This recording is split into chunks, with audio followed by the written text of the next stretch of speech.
dati antičniku tehniko, je vedno tvegano. Ja, lepo pozdravljeni tudi v našem imenu. Kot je bilo povedano, gre pri jezičnem Afričanu, Tertulianu, za enega najpomembnejših zgodnjih krščanskih teologov. Že nekaj oznak, ki jih je v spremni besedi zapisal Jan Dominik Bogataj, kažejo na pikantnost in pomen njegovega dela. Med drugim ga je poimenoval poredni otrok zgodnje krščanske teologije, krščanski Tacit in nazadnje tudi protestant ante litteram.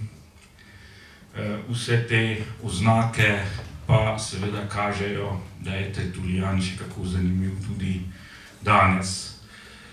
Spregovoril je, kot smo slišali, tudi v slovenščini, v precej obsežnem izboru, ali bolje rečeno v dveh zelo obsežnih izborih iz svojih spisov.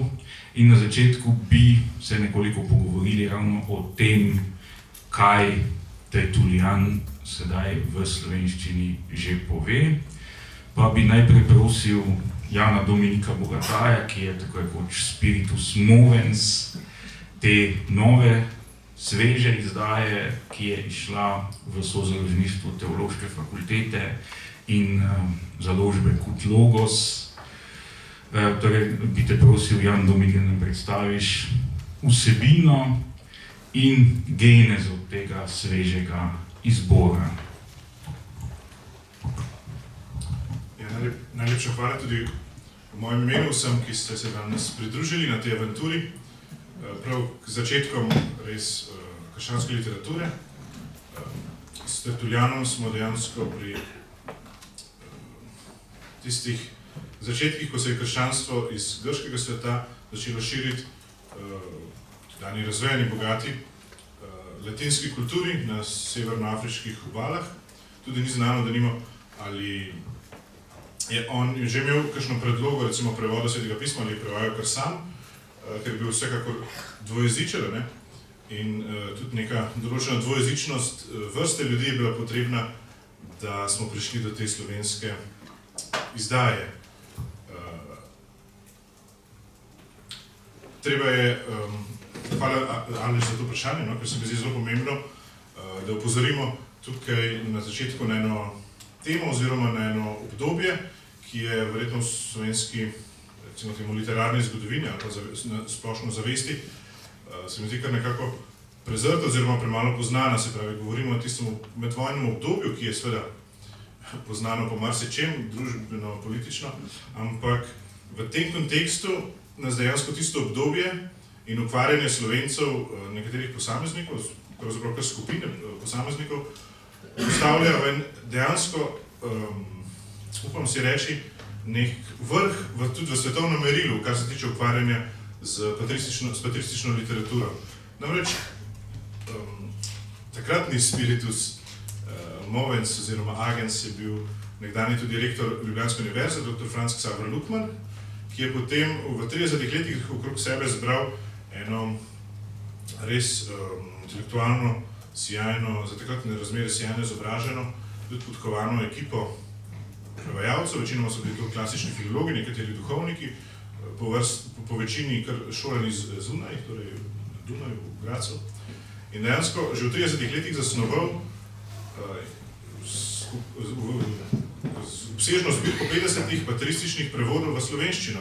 In ta pogodba je danes še vedno hranjena v škofijski knjižnici. Žal ni ohranjen seznam naslovov vseh teh 50 del, ampak dejansko recimo 7-8 del je do sredine druge svetovne vojne dejansko išlo v tistih majhnih zelenih izdajah. Nekaj Augustina, tudi izbor Hieronima, nekaj Krizostoma in tako naprej, Ciprijana. Torej seveda druga svetovna vojna in predvsem konec nje oziroma njeno nadaljevanje je prineslo svoje in tako je izmed tiste bere ostala približno polovica, še kakšnih 7, 8, 9 del, ki so bili že bolj ali manj prevedeni, ki so bila prevedena, pa seveda niso smela iziti. Zato mislim, da je tudi tista pikra pripomba na koncu spremne besede, čeprav je bila lektorica malo proti, ampak mislim, da smo ohranili potem, da je dan dejansko v tem smislu barbarska oblast ni dovolila spregovoriti Tertullianu. Barbarsko lahko rečemo tudi v etimološkem smislu, ker dejansko gre tu za enega izmed največjih likov antične književnosti vopče in dobro, kakorkoli. Moj poudarek je bil na tem, da smo dejansko v tistih predvojnih letih smo stopili recimo celo pred Francoze. Francozi začnejo znamenito zbirsko Source Chrétienne z Delubakom, Danieluyem in tako, leta 41 oziroma 42, medtem ko so tile prevodi začejo že konec 30 let. Francozi so danes na približno 630, lani sem bil tam na inštitutu, Slovenci pa seveda nekako capljamo sedaj v zadnjih desetletjih pa z malo večjo predstavo. In zahvaljujoč tisti predvojni ekipi je pravzaprav tudi ta izdaja postala dejanskost, kajti približno polovico ali pa recimo 2/3 teh prevodov je bilo takrat že pripravljenih, dejansko za tisk. Nimamo točne letnice, ampak takrat pred koncem druge svetovne vojne. To sta prevajalca so bila dr. Franz Saarbrücken in pa Franz Omerza. Ni točno jasno, katero delo je kdo prevedel. Je pa zelo zanimivo, recimo, hranjena je korespondenca med Luckmannom in pa enim tedanjih največjih svetovnih strokovnjakov prav za Tertulliana.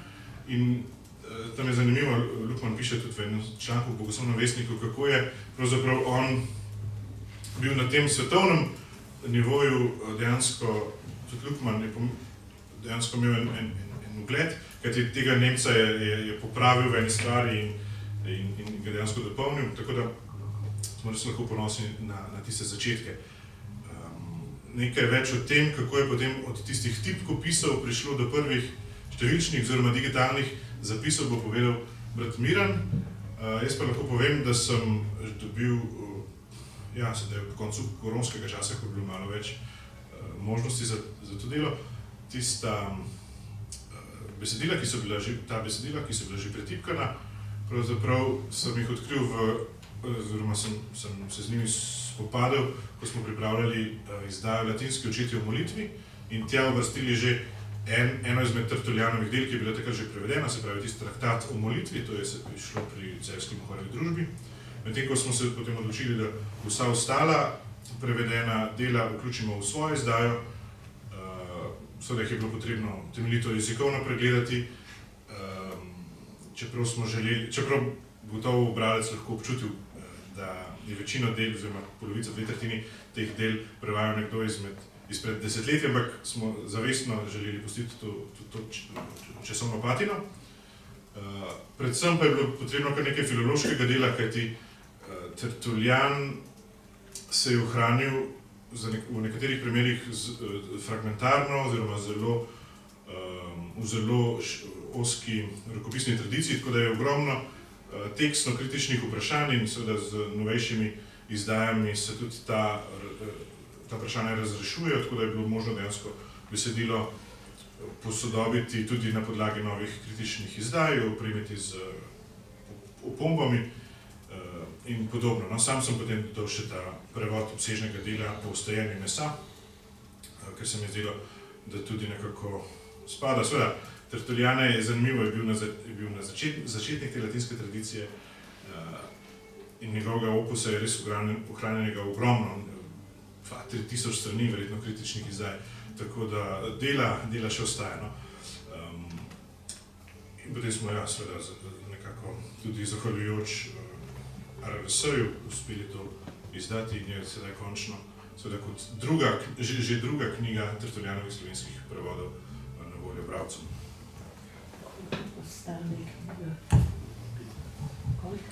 No in omemba, da je to druga knjiga Tertullianovih spisov v slovenščini, je tudi že prehod k naslednjemu vprašanju, ki pa bo naslovljeno dr. Marku Marinčiču, ki pa je že pred približno desetletjem pripravil prvi izbor, ki je potem dejansko izšel v knjižni obliki v slovenščini.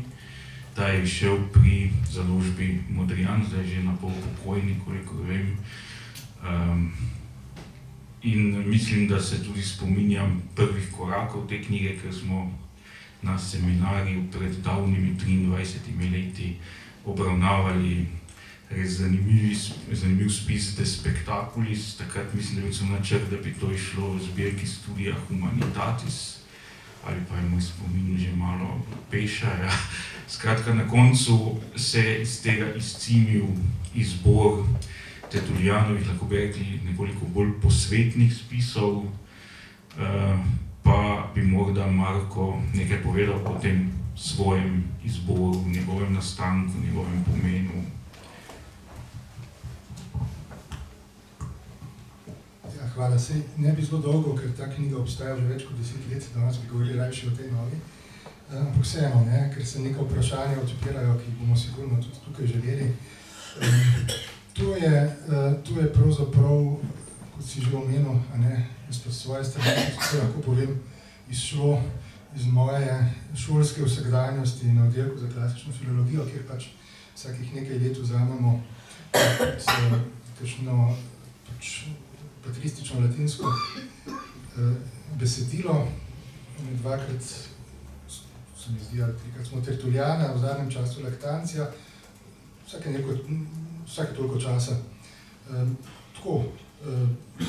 Moram tudi reči, že prvič, ko sem tole prinesel v predavalnico, je bilo kar malo tako nezadovoljno razpoloženje.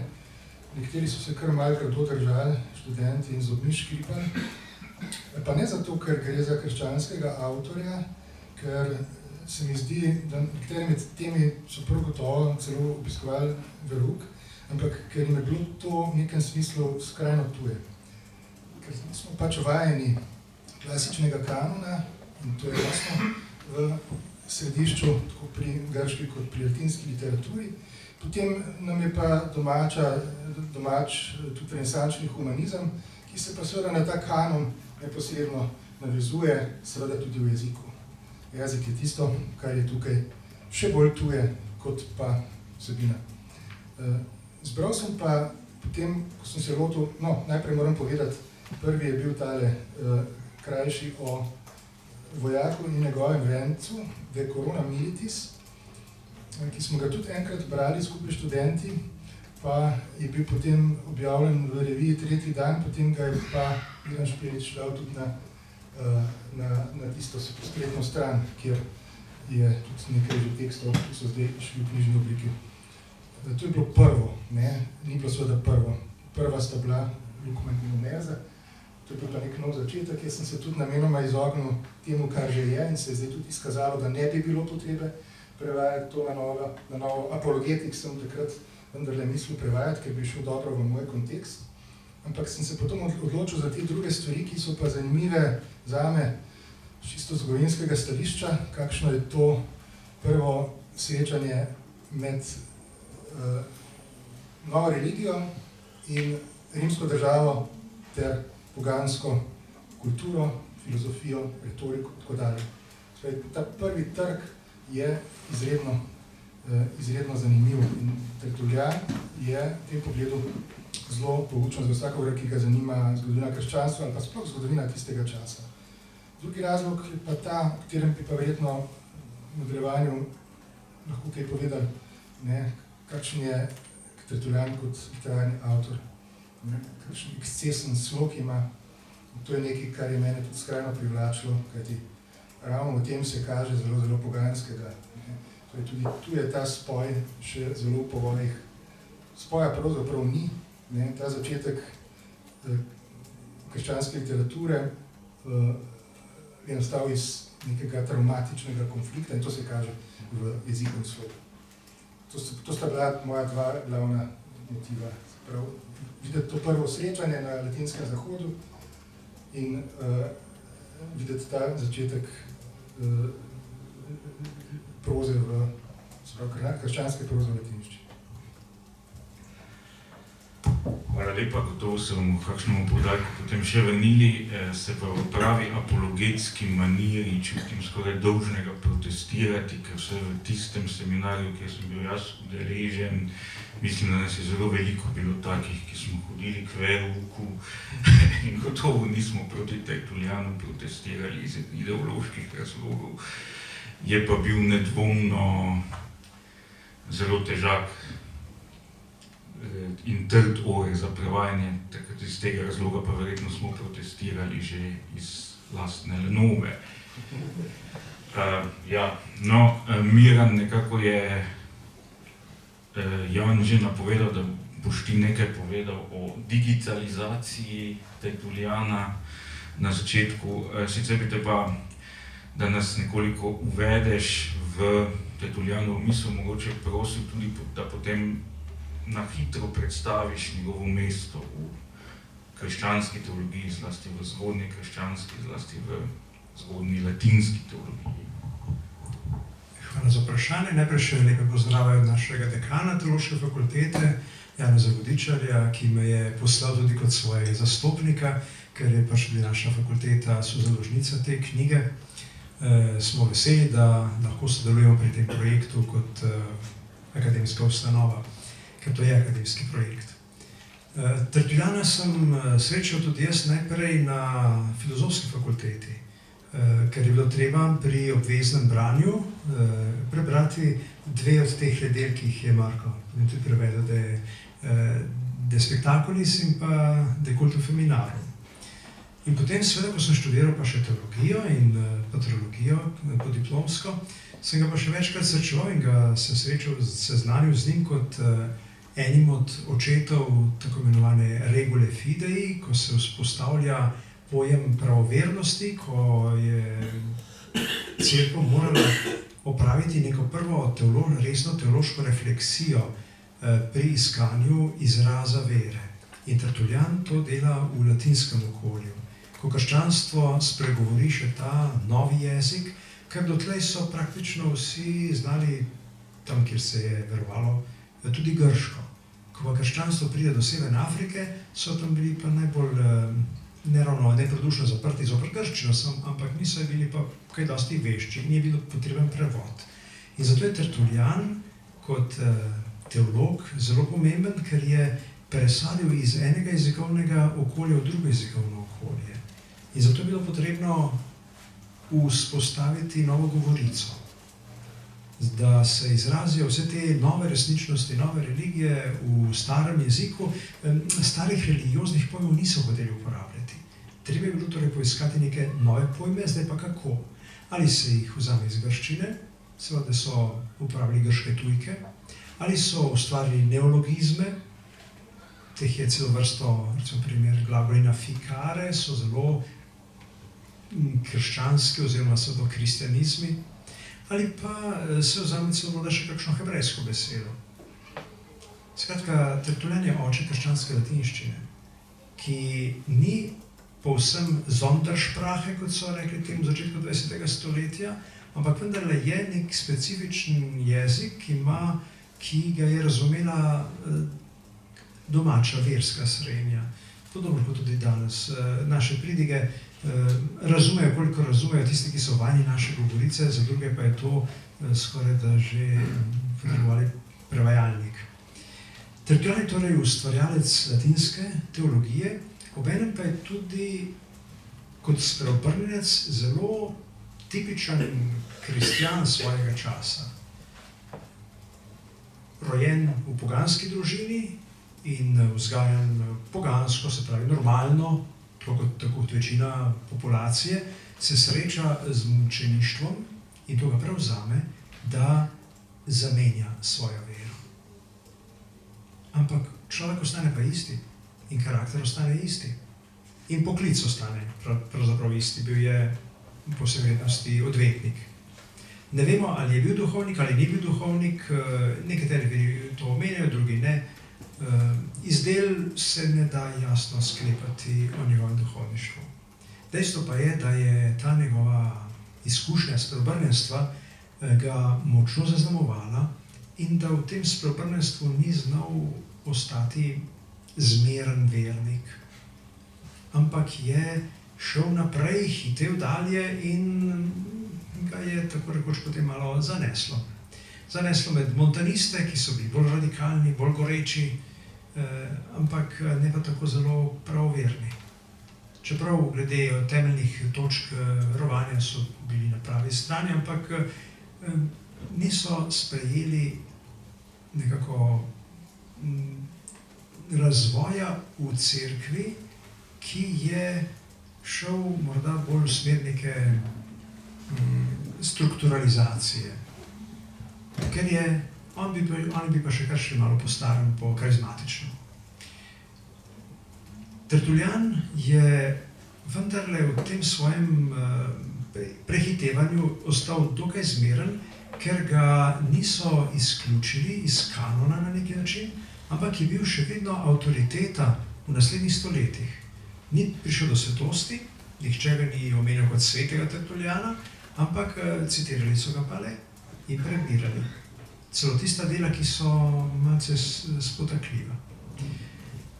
Toliko morda o njegovem mestu, je pa seveda kot začetnik v marsičem prvi in zato ni imel nobenih zgledov, po katerih bi se obračal, je pa zastavil marsikakšno brazdo, po kateri je teologija potem šla zaradi njega. Kako je prišlo do naših slovenskih tekstov tam, kjer so? Ja. Že med študijem sem zvedel za te tipkopise, ki so jih hranili v škofijski knjižnici. Sposodil sem se jih, malo prebiral in jih preprosto dal gospe Nadi Pogačar, ki je imela veliko časa in veliko dobre volje in čeprav je zelo počasi tipkala, ampak je se to pretipkala. Sicer s kakšno napako vmes, to se dogaja vsakemu, da se kaj zalomi, pa tudi pri indigo kopije niso bile vedno najbolj čitljive. Potem sem začel te digitalizirane prevode pregledovati, malo posodabljati in ko sem imel kaj časa, sem jih še spravil v HTML jezik, tiste stare dizajne, v katerih lahko najdete, če greste na Google in vtipkate po slovensko Tertulijan, pa še napišete Arnes zraven, dobite ravno to spletno stran iz leta 2000, v tistem res starinskem, danes po moje ne bi niti več prepoznali, da gre za internet, ker se je tako spremenil ta že okus tistega časa. Ker sem uspel narediti, potem so prišle druge stvari in je ostal ta Tertulijan nekako na stranskem tiru. Ravno takrat sem zvedel od Marka, da je imel to seminar, da je to objavil še v 3. dnevu, sem vprašal, če lahko še tisto objavimo. Tako da je 4 dela Tertulijanova so na spletu bila dostopna. Ostalo je pa ležalo na mojem računalniku, dokler ni prišel Jan Dominik in začel si povedati, kaj pa imaš še kaj? Ja, še to, aha, imaš to, a mi daš? In potem se je zgodba nadaljevala do te točke, ki bo potem pa še on povedal. Ja, hvala lepa, Miran. Zelo dobro si nas uvedel v Tertulijanov lik in delo, povedal precej o tem, kar je pa znanega v njegovi biografiji, tudi v nekaterih spornih vprašanjih. Zato bi zdaj mogoče se ustavil v neki drugi točki Jan Dominik. Pa če se vrnem spet v tistem letu 2000 in letom prej, ko sem sam študiral na teološki fakulteti, glede na takratno svojo vzgojo, se v današnjih časih malce težje znajdem, kajti zdi se mi, da sedaj prihajajo goreče tirade proti klerikalizmu skoraj vsak teden iz Rima, včasih celo z najvišjega mesta, in to je res nekaj, kar je za nekoga, ki se je šolal v moji generaciji, čudaško. Tako da se mi včasih zdi, da je dr. Ivan Tavčar skoraj natančno 100 let po svoji smrti začel neko novo kariero in postal urednik časnika L'Osservatore Romano. In en stavek v spremni besedi Jana Dominika me je res galvaniziral in to je ta stavek, da Tertulijan nikakor ni lahko branje za tiste, ki prisegajo na klerikalno mentaliteto namesto na svežino in zahtevnost evangelija, v čemer sem seveda prepoznal, da je tudi, sem rekel, et tu, Joane, resi podlegel temu novemu trendu. In vidite, zdaj Jan Dominik prosi nas, da nam nekoliko pojasniš, kaj si s tem mislil, oziroma s čim torej Tertulijan, oziroma kako se je Tertulijan znašel v tem mlinčku med klerikalno mentaliteto in svežino evangelija. Jaz se počutim približno tako, kot vsak dan, ko govorimo, marširam tam mimo Trga Svetega Petra na levi strani, ob kolonadah je naš inštitut, Patristični inštitut Augustinijanum, takoj zraven pa je palača Svete Inkvizicije. Ampak se ji večkrat izognem, če tudi me kdaj pot zanese tudi tja notri. Sam dejansko sprva nisem bil kakšen velik privrženec Tertulijana, ko sem dejansko vstopil v ta svet, ali pa tudi ko sem upravljal te osnovne patrološke študije, nekako smo bili bolj pod tem vplivom mogoče kakšnih teh velikih vzhodnih, grških, bolj mističnih, cerkvenih očetov, tudi bolj tako filozofsko-spekulativnih ali pa drznih, da ne govorim niti o kakšnih poetiki sirskih očetov, ki je polna bibličnega simbolizma, liričnosti in tako naprej. Seveda samo temu je nekako Tertulijan tuj in se je vedno kazal kot nekega, kot je prej rekel profesor Marinčič, res otroka svoje dobe, te latinske, drugega stoletja, v drugem stoletju po Kristusu, ko pa je vendar tudi ta kultura bila že v določenem smislu v nekem zatonu, seveda s to latinsko majestuoznostjo, ampak tudi nekako neko togostjo. Pa mi je potem tale projekt, oziroma projektič, kakorkoli, nekako tako prevzel, in da sem tudi dejansko Tertulijana vzljubil prvič ravno zaradi te njegove brezkompromisnosti, o kateri smo že prej govorili, zaradi njegovega sloga, zaradi te briljantne retorike, ki prinese toliko ironije, toliko enega inteligentnega spopadanja z raznoraznimi nasprotniki, ki mogoče res sklepajo kompromise. In v tem smislu se mi zdi Tertulijan res tisti brezkompromisnež. Lahko rečem, lahko povem eno kratko anekdoto, tule zadnji sedi naš brat Domen in sva te dni po velikonočnih dnevih razmišljala o praznikih, debatirala zvečer in smo se pogovarjali o teh velikosobotnih, velikonočnih žegnih, ki so nekako v ljudski tradiciji veljajo za dan ali pa za priložnost, ko je največ ljudi v cerkev, ko je nek največji stik z našim ljudstvom. Pa smo potem kolebali med tem, da seveda je nekako potrebno nagovoriti te širše množice, po drugi strani mi je pa takoj prišel na misel tisti brezkompromisen Tertulijanov znamenit, slovit stavek, non veritatem sed, torej non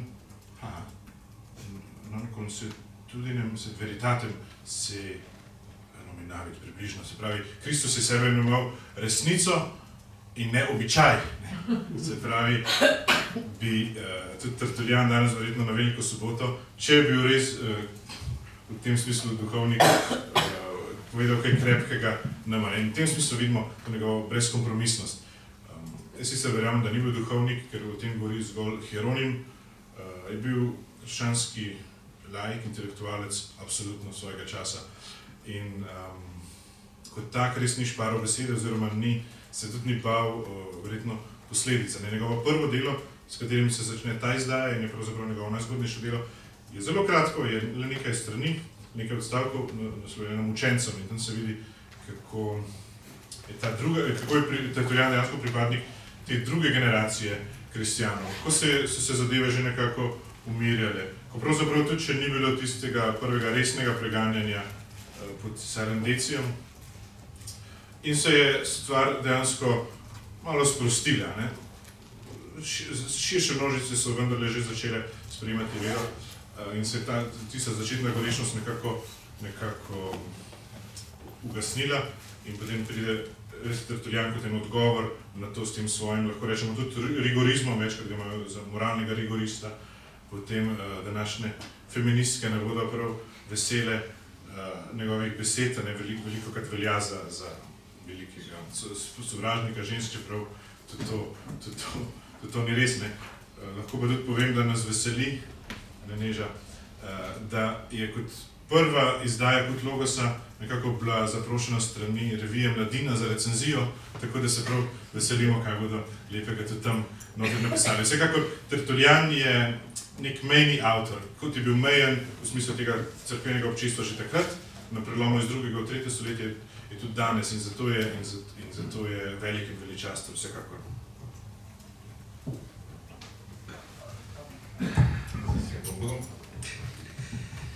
Izviju.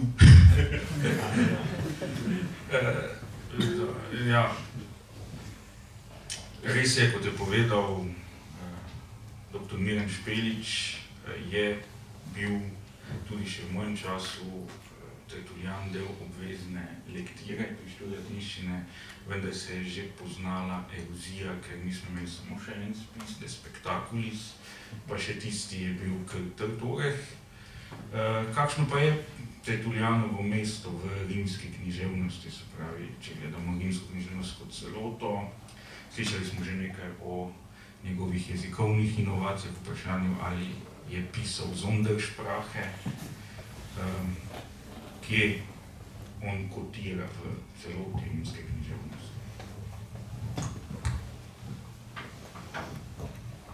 Ja, mogoče mi je prišel zelo na misel, ena stvar iz spremne besede, tudi meni, ker je duhovito, ker tukaj preberemo, da tale avtor, ki seveda ne samo, da ni bil svetnik, ampak je bil, za nazaj je težko presojati o herezijah in pravovernosti, ampak je zelo odstopal od mainstreama, če se tako izrazimo, milo izrazimo, da kljub temu je to edini zgodnji krščanski avtor, ki se v katekizmu katoliške cerkve navaja kot predstavnik cerkvenih očetov.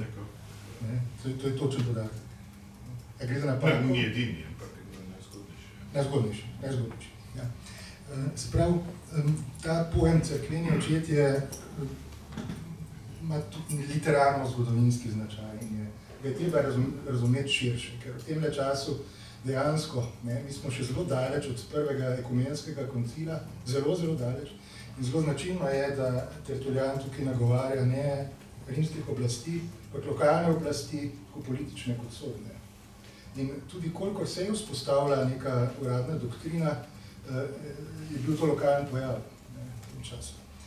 Zdaj, kakšno je mesto v literarni zgodovini? To je zelo zapleteno, ker je precej drugače na vzhodu v grško gorečem svetu, tudi zato, ker je bila tam že velika skupnost, vsaj v Egiptu, heleniziranih Judov, ki so začeli že pred nastopom krščanstva usrkavati grško filozofijo. Ta prvi spoj je ta. In tudi to je en od razlogov, da to srečanje med krščanstvom in pogansko kulturo v tem delu sveta ni bilo tako ostro, ni bilo tako konfliktno, ni bilo tako traumatično. Skratka, zelo kmalu se ta nastajajoči krščanski nauk ugnezdi v grško filozofijo, ali pa če rečemo obratno. In je to zelo kmalu že precej oboje stransko. Malo poenostavljam, ampak ta razlika je na zahodu, zlasti v Severni Afriki, ki je neko novo kulturno središče, prvo kulturno središče, ki je v veliki meri neodvisno od centra, od mesta Rim. Tukaj je to srečanje težavno, verjetno tudi zaradi te jezikovne bariere, ampak ne samo zato. Kako zdaj umestiti Tertulliana v latinsko, ne moramo reči rimska, ker to je latinska Afrika, v latinsko antično literarno zgodovino. Prej smo omenili vzhod, tudi tukaj stvari niso bile neproblematične. Še v 3. stoletju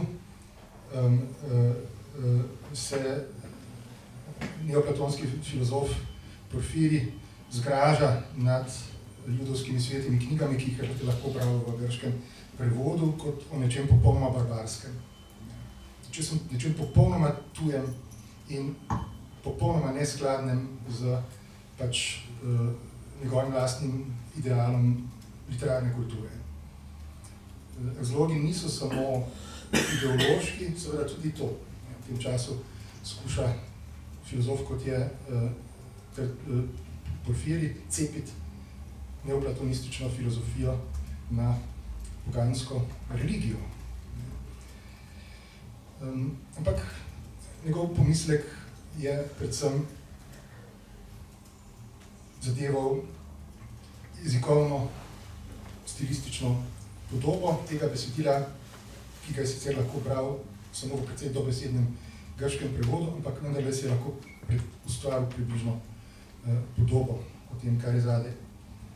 Tukaj na latinskem zahodu so se stvari začenjale bolj ali manj od začetka, jasno v navezavi na pogansko literaturo, pri čemer pa do neke miselne sinteze pride precej težje kot v tem grško govorečem svetu. Precej težje. Kaj hočem reči? Tisto, kar Tertullian je značilnih primerov teh afriških cerkvenih očetov, ki dobijo temeljito pogansko izobrazbo, retoriki, pravu in tako dalje, imajo že kariero kot govorniki, kot pravniki, v primeru gre za pravnika tudi, se potem v nekem trenutku spreobrnejo in uporabijo ta orožja poganske retorike in poganskega prava zoper pogane same. Česa pa ne uporabljajo v taki meri in česa Tertullian v resnici sploh noče uporabiti, to je pa poganska filozofija, do katere je skrajno nenaklonjen, v kateri tudi pravi, recimo celo Sokratu se izraža precej slabšalno, mogoče pustim to za naprej, ker je bilo vprašanje, kakšno je njegovo mnenje v rimski literarni zgodovini. Jaz se sprašujem sam pri sebi, dobro, Apulej, avtor Metamorfoz Zlatega osla, poganski govornik,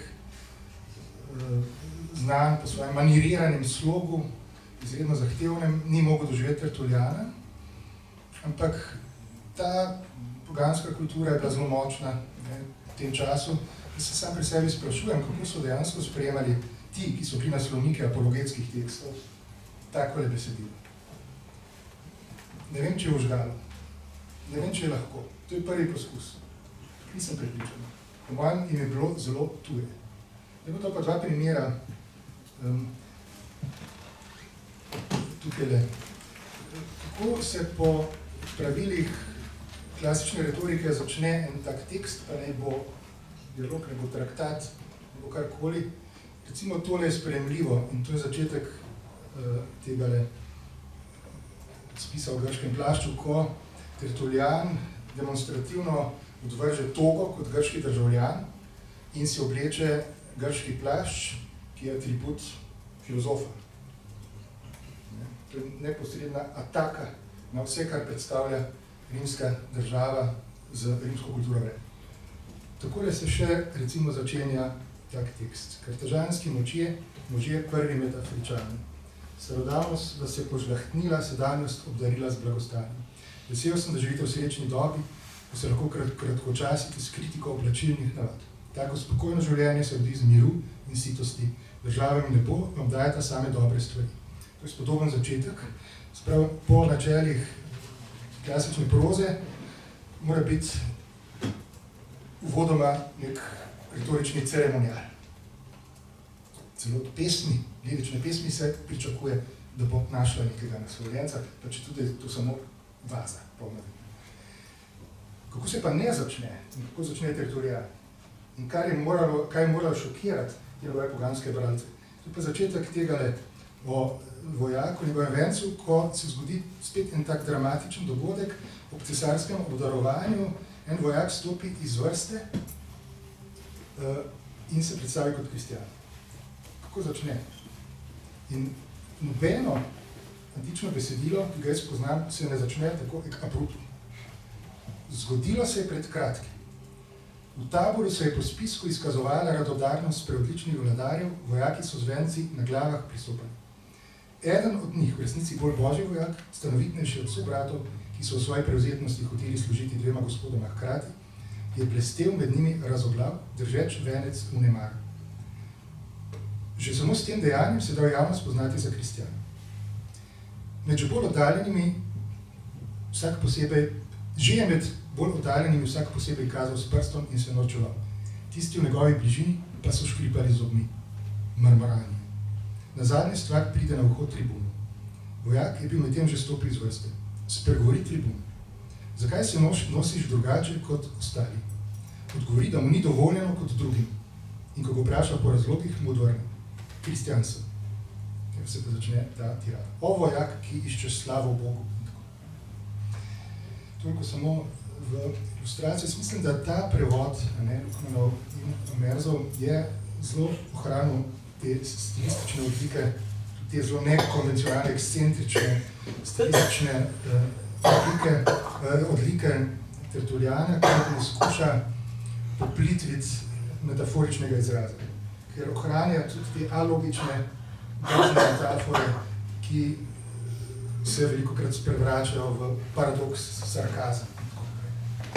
To je značilno za ta Tertulianov slog. Zdaj bi se pa samo še, da bi predal, malo obregnil tole zelo pohvaljeno znako krščanski tacit. To pa naj malo sej ne mu bo, ampak zdaj bi sam tako, ne vem, odkot izvira. A je? Ampak to je velik poklon, ker imamo recimo krščanski Cicerovi Lekanci. Lekanci si res prizadeval posnemati ciceronsko in je v tem zelo uspešen. To se bere res skoraj kot Cicero. Včasih ne prepoznal, samo vsebina je druga. Cicero se omenja pravzaprav kot nekdo, ki je bil že blizu spoznanju o Bogu, ampak še vedno precej daleč, ker je bil profanus a sacramento, samo zato, ker ni bil krščen. Se pravi, to je že čisto drug pogled. Lektanci posnema zavestno Ciceronov jezik. Potem imamo Prudencija, ki je krščanski Horacij. Tudi on zelo kompetentno posnema Horacija in drugo pogansko. Tukaj pa, kaj je motiv za to znako? Vse vem, kaj je. Vse sem pravzaprav že nakazal. Se pravi, ta abruptni izraz, težnjak inkontinuiteti, neskladju, tako v miselnem kot v strokovnem pogledu. Vse to ga dejansko v očeh nekoga, ki pozna zlasti poganski kanon, dela podobnega temu velikemu zgodovinarju. Zdaj pa ne vem, kako bi se na ta kompliment odzval Tertulian sam. Dobro, poudariti je treba, da je to začetek, da je to prvo tako apologetično, temeljito delo v obrambo krščanstvu in to je objektivno začetek krščanske proze v latinščini. Recimo Petrarka, ki se je vračal k poganskim klasičnim izgledom, Cicero v prozi, Virgilij v poeziji, je zelo cenil zgodno patristiko. Zato, ker je tukaj pač iskal ta spoj, ki ga drugod ni mogel najti, ki je v bistvu njegov. Spoj med tistim, kar dajeta Cicero in Virgilij in tistim, kar vsebinsko gledano, duhovno gledano, lahko najde pač pri teh zgodnih cerkvenih očetih, tih pa sam nikoli ne bi hotel posnemati kot kakšen celovni ideal Boga.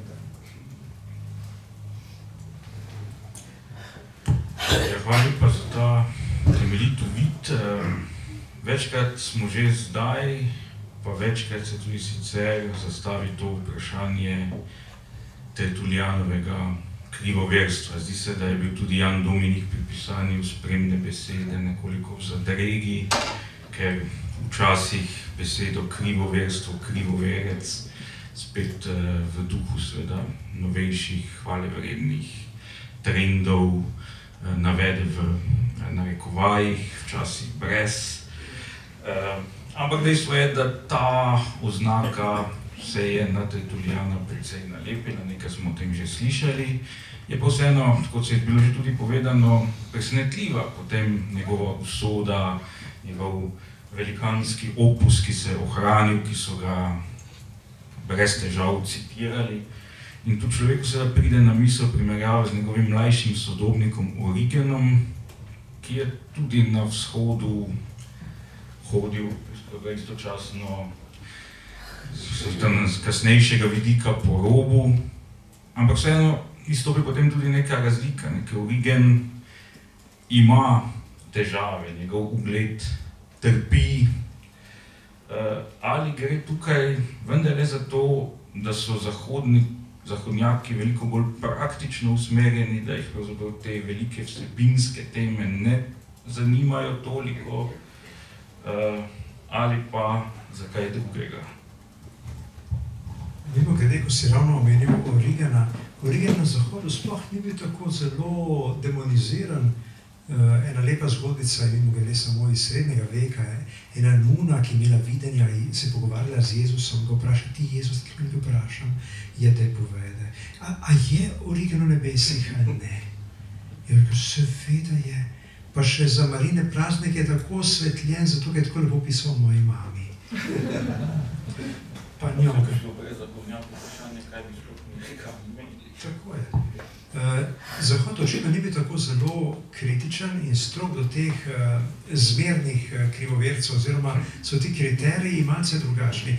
Krščanstvo je religija, ki je najbolj ostro zastavila mejo med pravo in krivo vero. Judovstvo je zelo liberalno, Jezusovega časa, pomislite na saduceje, farizeje. Saduceji ne verjamejo v posmrtno življenje, farizeji verjamejo v angele. Ampak so vsi Judje. Krščanstvo pa se ravno v tem obdobju, se pravi v 2. stoletju, pojavi zelo jasno zavedanje, da je potrebno sprejeti določen nauk, če hočemo biti znotraj skupnosti verujočih. Oziroma, prijetje nekega drugega, drugačnega nauka nas izloči iz cerkve, iz skupnosti verujočih. Kaj pa je zdaj ta nauk? Ja, nimamo še ustanove, mimo katere je, v katero je včasih Jan Dominik zavil, jaz pa nikoli.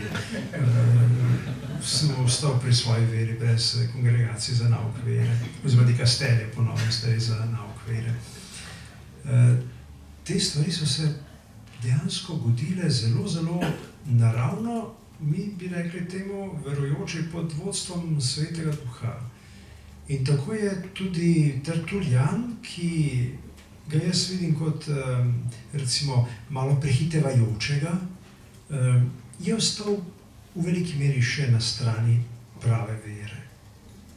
Ni zašel v neke ekscese glede dveh temeljnih vprašanj tistega časa, to je identiteta Jezusa Kristusa. Kristus je Bog in človek. Eni so rekli, da je eno, drugi so rekli, da je drugo, so zanikali njegove dve, takrat še nismo niti vedeli, da so to dve naravi. To se je šele kasneje ugotovilo, da se temu reče dve naravi. Ampak Tertulijan je tu pravoveren. Potem sprejema staro zavezo, piše proti Markionu, ki je staro zavezo metal ven. Je eden večjih pričevalcev za pravo vero, kar zadeva staro zavezo. To sta bili dve vprašanji, ki sta oblikovali pravovernost 2. 3. stoletja. In tam je bil on na liniji. Kar je bilo pa v moralnem rigori, kar zadeva pa moralni rigorizem in kar zadeva nekako to karizmatičnost in hierarhičnost cerkve, ta pa še ni bila tako na ravni pravovernosti. Se pravi, hierarhično se je šele oblikovalo v tistem času in zato je on nekako v zgodovini teologije lahko ostal med pravovernimi avtorji in tudi sami spisi nimajo tako jasnih kakšnih teženj montanističnih. Tudi ta montanizem se je samo od sebe nekako izpel, iztrošil in Tertulijan nima nekega dobrega biografa niti ne. ki bi lahko predstavil njegovo osebno pot, ki gotovo je bila zanimiva in zato je odprta njegova življenjska zgodba tudi za kakega fantazijskega romanopisca a la Dan Brown. Ampak to ne pomeni, da je to zgodovina. Mi imamo tekste, ki so se ohranili, ki so zanimivi, ki so priča nečesa veličastnega, namreč tega, da nekdo izrazi v novem jeziku stvari, ki so doslej bile samo v grščini in to v kulturno drugačnem okolju. Gre torej za neko, če zdaj spet 20. stoletje, pa drugi koncil, drugi Vatikanski koncil malo pritegnem, gre za inkulturacijo v rimsko, tako rekoč pravniško okolje, neke religije, ki je bila prej semitska, ki je že postala tudi helenistična, zdaj pa postaja še latinska. In v tem je njegova vloga velika in zato smo vsi na neki način dediči tudi Tertuliana, ne glede na to, kako se je končala njegova življenjska pot. Na razpredelnici cerkvenih očetov, na časovni listi, imamo avtorje, ki so pogani, so z eno barvo označeni. Kristjane, pravoverne z drugo barvo in heretike s tretjo barvo. Tertulianova črtica je lepo trobarvna. Začel kot pogan, nekaj kratkega časa pravoveren, potem pa gre malo še v to heretične vode, ampak ne tako radikalno, da bi ga vrgli ven iz našega študijskega kurikuluma.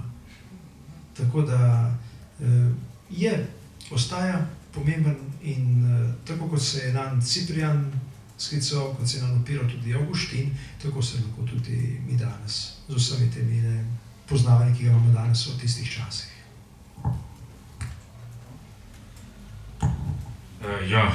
Jan Dominik, prej je Marko načel eno zanimivo temo, namreč glede na to, da si ti zdaj izdajatelj in urednik tudi temeljnega apologetskega spisa, Apologetik.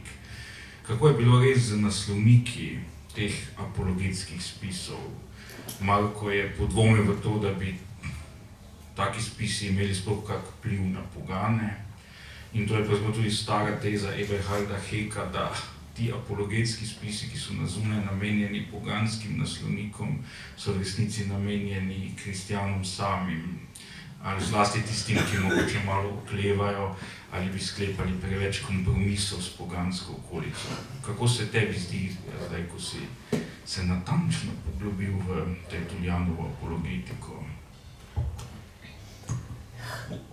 No, treba je vedeti, da je bilo verjetno kot lapsus rečeno, da je to prvi apologetski spis, verjetno, torej zagotovo prvi znotraj latinske tradicije. Imamo pa tukaj kar nekaj grških apologetov, kar nekaj desetletij že pred njim. In vsekakor jih Tertulian dobro pozna.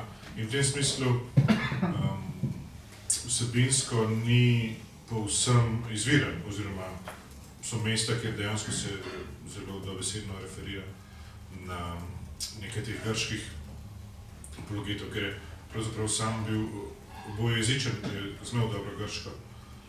Je pa res to dobro vprašanje, verjetno brez točnega odgovora ali pa podobno tisti dilemi glede kure in jajca. Vsekakor, za primer, en analogen primer, prej bilo že omenjeno to helenizirano judovstvo v Aleksandriji, torej sama recimo Septuaginta in Aristejevo pismo o nastanku Septuaginte, prav tako po eni strani govori o tem, kako so se Judje sami hoteli pokazati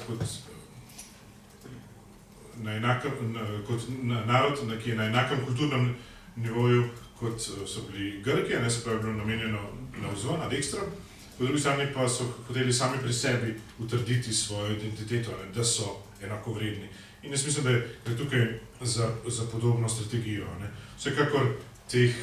Vsekakor zelo dvomim, da so ta dela prišla na neke cesarske delovne mize, čeprav so naslovniki dejansko, tukaj v konkretnem primeru recimo Scapulo, se pravi, Scapulo je bil tedanji prefekt province, se pravi, prokonzul, tako ja. In tudi tukaj apologetik začenja Tertulian z enim takim spet znamenitim uvodom. Oblastniki rimskega cesarstva ki na odprtem in vzvišenem kraju, morda celo na mestnem griču, predsedujete z namenom sojenja. Se pravi, in vertice civitatis, na tem mestu jih imenuje anticites, potem presides in podobno. Ne. Jaz mislim, da lahko dejansko razumemo, najlažji odgovor bo, da je šlo za boja, ne, se pravi. Po eni strani okrepiti to še kar bogo krščansko skupnost napram rimski oblasti, po drugi strani pa vseeno Tertullian je imel tudi sam pri sebi izkušnjo, kako je biti v tem smislu rimski državljan, v smislu poganstva, ne, in je vedel, da se tudi ta kamen včasih uspe streti. Ne. Na nek način je mogoče računal na to, da koga tudi prepriča v smislu tega, da se odvrne od poganske religije, dejansko ko smeši brez dlake na jeziku kult rimske religije in pa nesmiselnost, ja, tudi filozofov in podobno. Ne. In tudi tukaj tisnega v citat, sicer iz drugega dela, ampak kaj imajo Atene skupaj z Jeruzalemom, ne? Na nek način tudi zoper to pogansko kulturo v širšem smislu.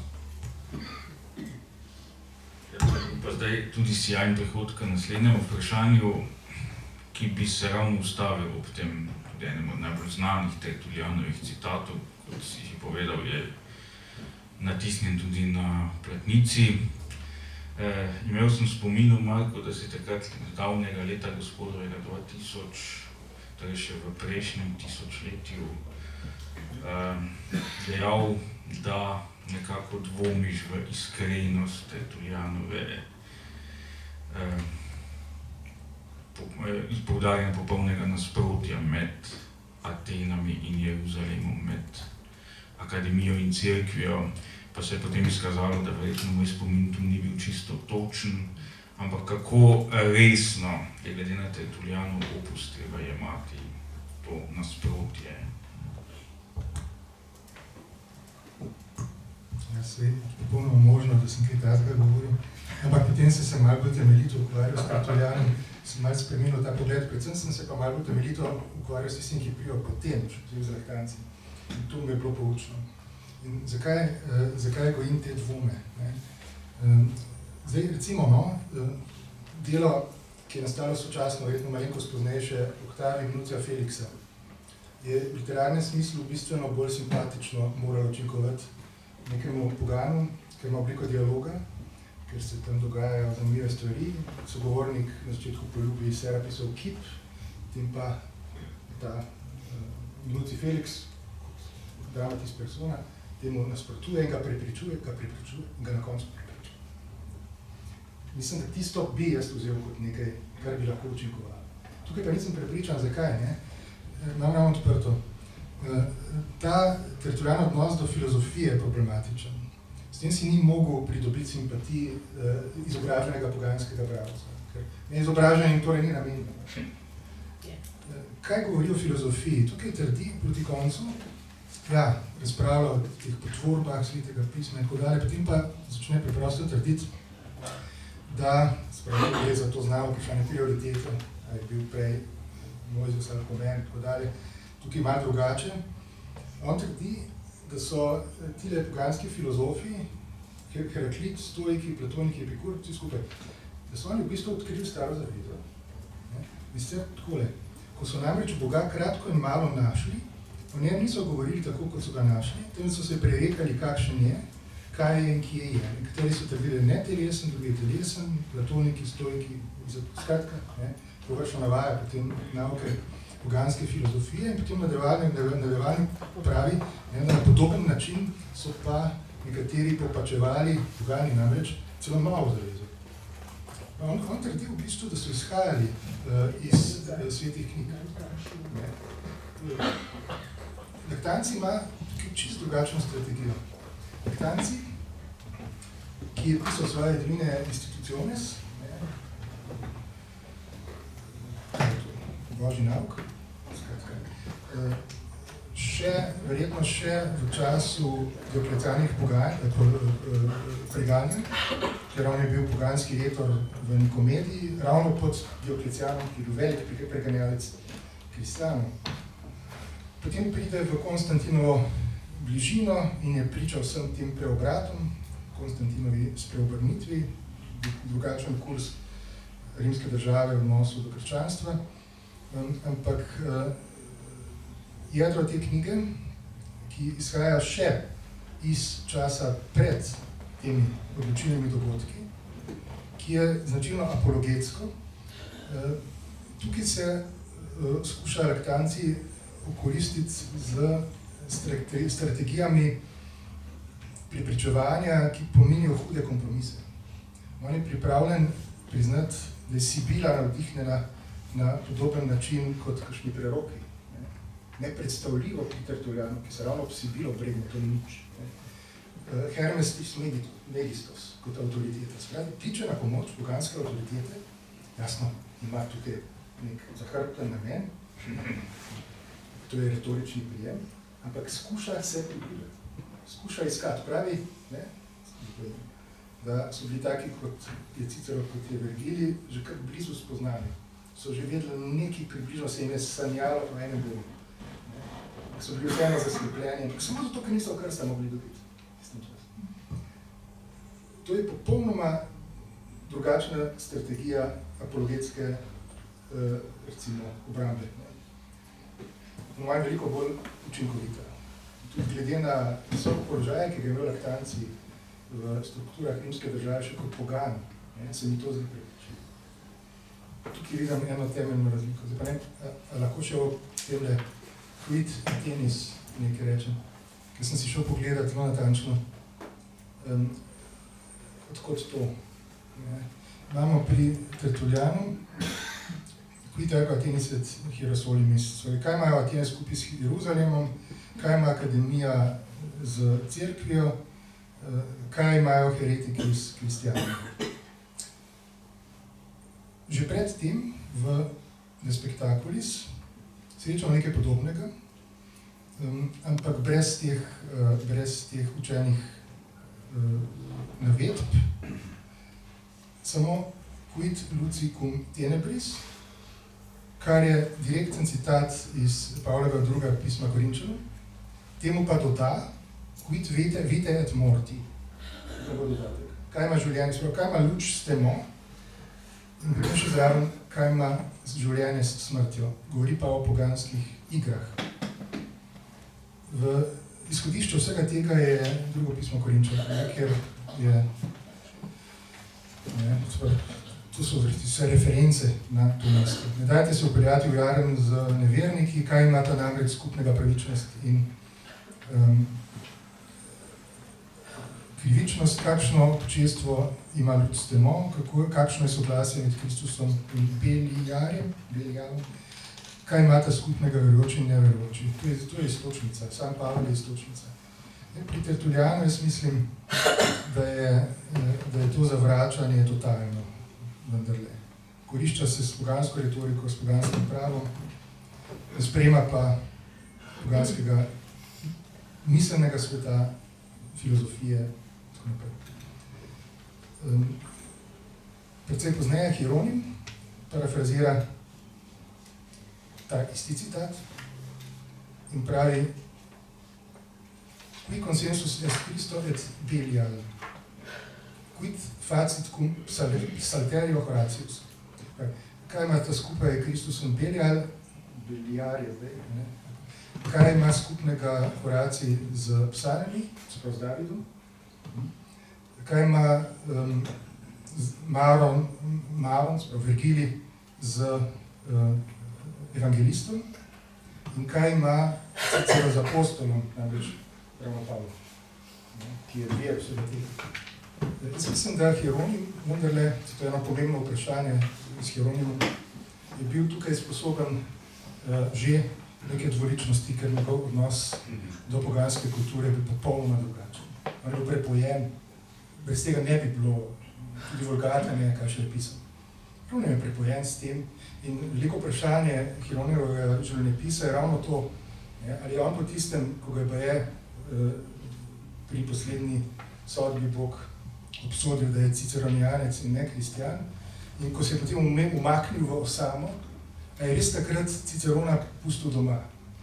Kajti teksti iz časa po tistem so polni citatov iz Cicerona, ali pa vsaj aluzij na Cicerona.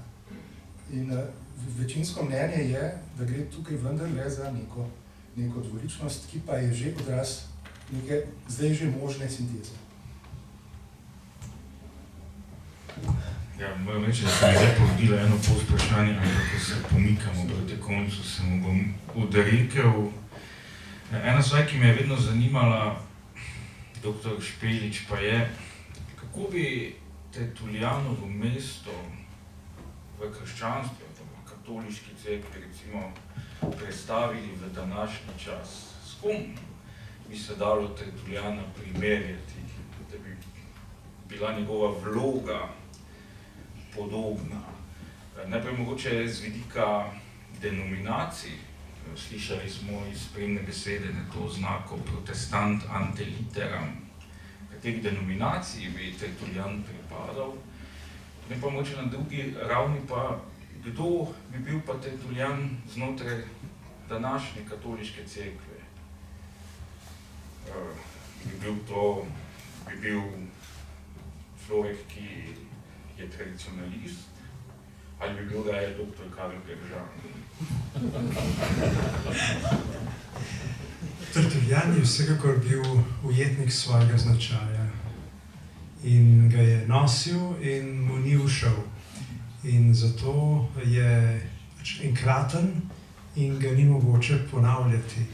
Je pa seveda vzorčen primer za marsikakšno ravnanje, kasnejše ravnanje v cerkvi. In jaz sem ga dostikrat omenjal kot primer Sperobrnjenca. Tudi pred kratkim sem se malo ukvarjal s tem likom, kakšne so poteze Sperobrnjenca iz 3. stoletja ali 4. stoletja in kakšne so značilnosti Sperobrnjenca 21. stoletja. Ja, Tertulian je bil Sperobrnjenec in v tem svojem Sperobrnjenstvu ni znal nekako te svojega navdušenja, zaradi svojega značaja, umiriti in ga integrirati v neko dokaj umirjeno skupnost verujočih, s katerim bi lahko skupaj izpovedoval svojo vero, ampak ga je neslo naprej in do neke mere ga je neslo ven. Tako sem imel priložnost srečati nekega Sperobrnjenca, karizmatika, ki je bil kar nekaj časa v katoliški cerkvi, potem pa je ustanovil svojo domačo binkošniško cerkev, neko kot pentekostalno. In mislim, da je Tertulian še najbolj tak. Zelo odločen, sposoben, jezikovno mojstrski, težak karakter seveda tudi in vsekakor pa markanten. In takih se sreča tudi še na danes. Tako da je to eden od modelov eden od vzorcev, ne vzorcev v smislu, da bi jih morali posnemati, ampak takšni so bili in takšni še bodo, čeprav ni nikogar bilo več, ki je bil čisti Tertulian in verjamem, tudi ne bo. Zaradi pač naše in njegove enkratnosti. Je pa, hvala Bogu, zapisal marsikaj, kar lahko mi preberemo in iz tega ga imamo ohranjenega. In zato je prav, da se bere njegove spise. Zato je prav tudi, da danes današnji kristjani kaj napišejo o tem, ne da bi se ponašali, kdo in kakšni smo, ampak da se pusti našemu zanamstvu pričevanje našega časa in verovanja v našem času. In da se pokaže neke vrste dediščina, tradicija, ki jo je on, Tertulian, na neki način zastavil. Dedič zelo malo številnih, je postal pa dediščina mnogih.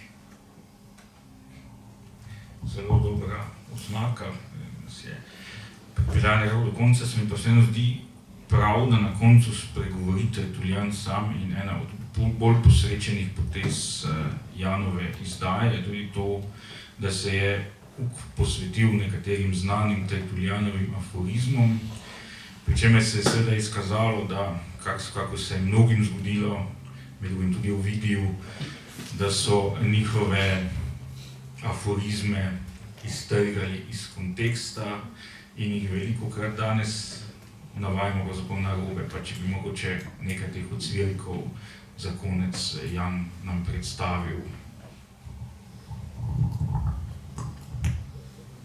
Naj ubran tistim, ki bodo morda v teh aforizmih napadeni, povem en citat velikega Avguština, ki je zapisal, da so nekateri Tertulijanovi stavki napisani bolj za šalo kot za res.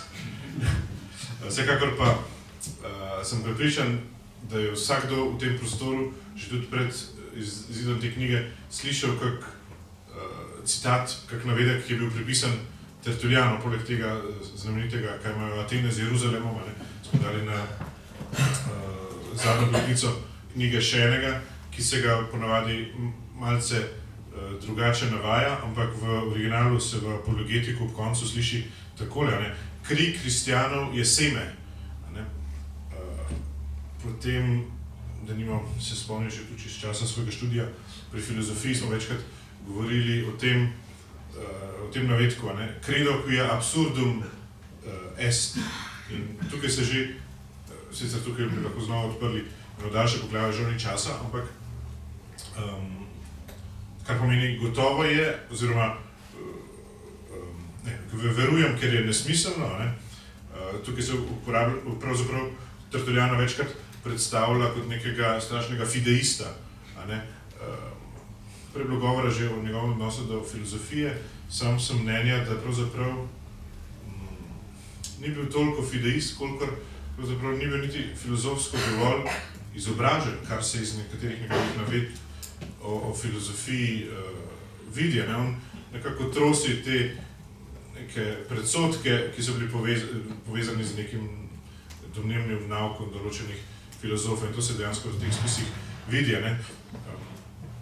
Tako da mislim, da je tudi ravno ta primera okrog tega navedka credo quia absurdum est in pa resničnega, v katerem se zdaj pridemo, resničnega besedila, primerek tega, kako je bil Tertulijan marsikdaj tudi v zgodovini zlorabljen, ker je bil napačno čisto navajen ali pa razumljen. Pravzaprav gre v resnici njegovo besedilo takole, se pravi, torej obratno, certum est quia impossibile, se pravi, gotovo je, ker je nemogoče. Celotni navedek, ga bom prebral, je pa pravzaprav ta citat postavlja v širši kontekst, kjer se nekako ta njegov domnevni fideizem nekako razvodeni. Božji sin je bil križan, ni me sram, ker je sramotno. Božji sin je umrl, to je povsem verodostojno, ker je neumno. Pokopan je bil in je vstal, to je gotovo, ker je nemogoče.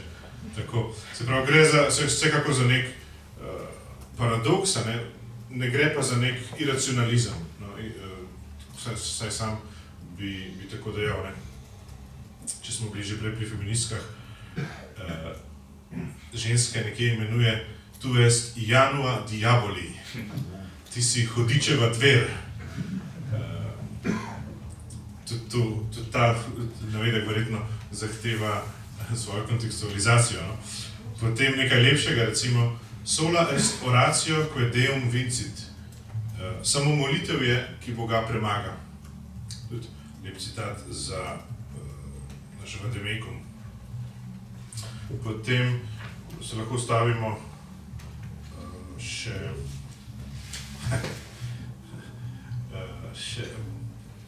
ob tistem, ki sem ga že prej imenoval, recimo Dominus noster Christus veritam senon consuetudinem cognominavit, se pravi, naš Gospod Kristus je sebe poimenoval resnica, neobičaj, ker pa je čas kratek in je to razumel že tudi Tertullian, ne zaključim še z enim njegovim citatom: Est sapor et in pausis, se pravi, užitek je tudi v kratkosti. Hvala lepa, Jan, za ta prelet. Mislim, da smo se kar držali časa, glede na širino tem, ki smo jih odprli.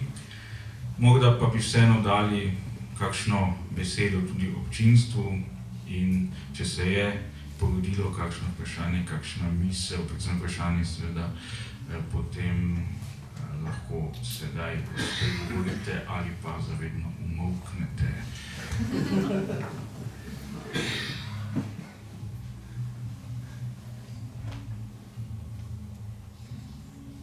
Kako je pa to prišlo v Credo qui absurdum est? Mislim, če je original precej drugačen, kako je prišel ta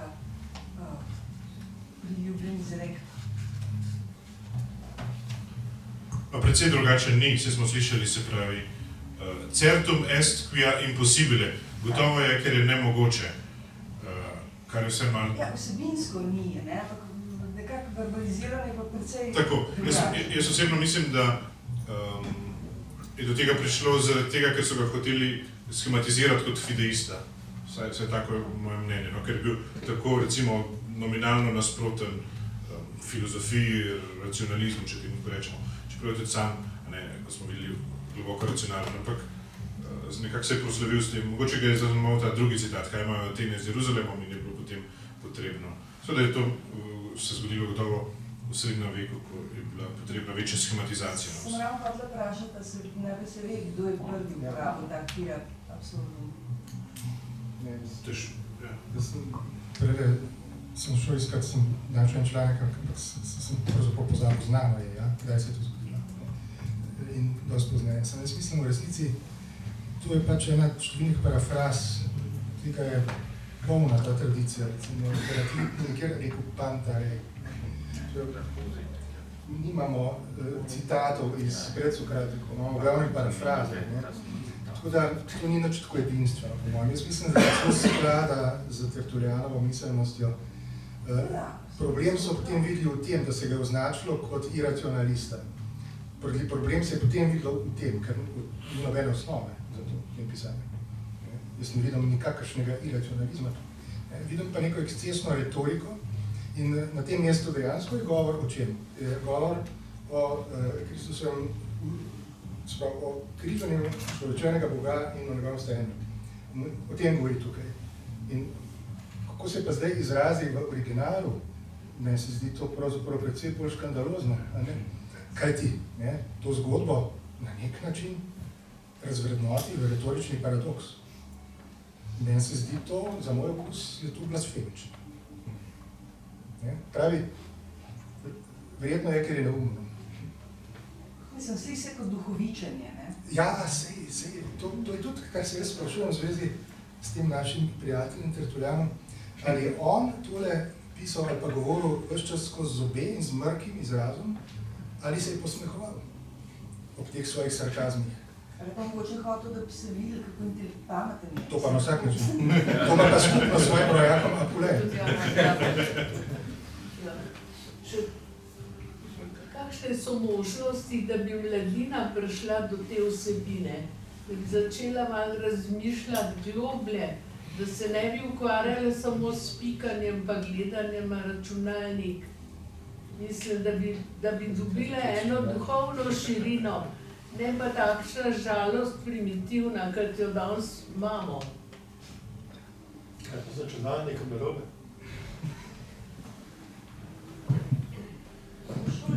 Šolstvo je problem. Kako? Šolstvo je problem, ne? Mogoče odgovorim še z eno malce tertullianovsko anekdoto. Takrat nekje v 15. oziroma 16. stoletju so se v Španiji izobraženci tistega časa začeli zbirati in prebirati razne učene tekste, ne?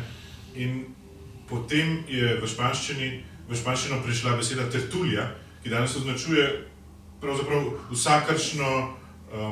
vsakršen literarni večer, okroglo mizo, kakorkoli. Mogoče rabimo več tertulij tudi v Sloveniji, ne?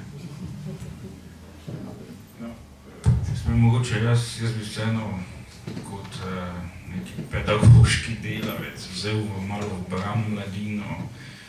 Mislim, da tudi take stereotipne oznake mogoče niso vedno pravične. Dejstvo je, kot je že dr. Špelič prej nakazal, njihov svet je popolnoma drugačen, že kot je moj, vendar ni vedno zaradi tega slabši. Ne? In seveda je pa tudi njihov jezik zdaj drugačen, kot je bil naš, in tako kot je dr. Špelič povedal, pač, da naših pridig tisti, ki ni z njimi rasel, ne razume več. Tu mislim, da ravno računalnik daje neke možnosti, da tudi Tertulijana približamo. Meni osebno se ravno njegov lik zdi eden tistih, ki je zelo primeren s to svojo ekscesnostjo, s to svojo nekonvencionalnostjo, da bi tudi mlade nagovoril. Je pa vprašanje, ali sem že jaz, ki sem torej tako globoko vraščen v svoje šolanje v prejšnjem tisočletju, sposoben jim ga posredovati. Mogoče lahko odprete račun na TikToku, z Tertulijanovim imenom. No, ampak to bi se spremenilo v farso, zato ker TikTok ni moj svet in če bi se jaz tam delal frajerja, bi to izpadlo hecno. Ne, ker Tertulijana, mislim, njegov račun.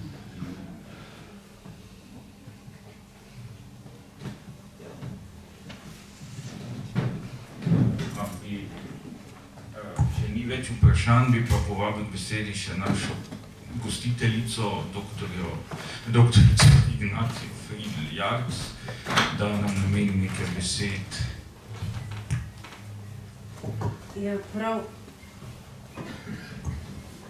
prav lepo pozdravljeni, seveda tako kot Logos, kot vsi obiskovalci na Slovenski matici.